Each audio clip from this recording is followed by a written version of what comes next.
Launch থেকে নেমে আমরা গোসাবা ব্লক ঘুরতে আসলাম। আর এখানে কিছু দেখার আছে, সেইগুলো ওনারা দেখাবেন। তো লঞ্চ থেকে নামালেন, ওনারা আমাদের সঙ্গেই আছেন, সামনে আগিয়ে গেছেন।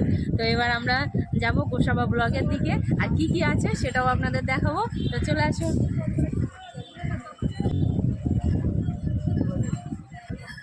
তো আমরা গোসাবা ব্লকে বেকন বাংলো এটা চলে এসেছি, এর ভিতরে ঢুকবো। আসো আসো বাবা।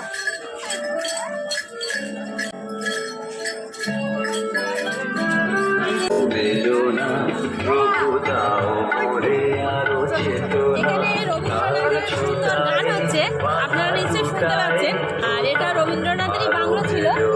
কি সুন্দর গান হচ্ছে, আর চারিদিকে পার্কের মতো, বাচ্চা কাচ্চা বেশ খেলতে পারবে, বেশ ভালো।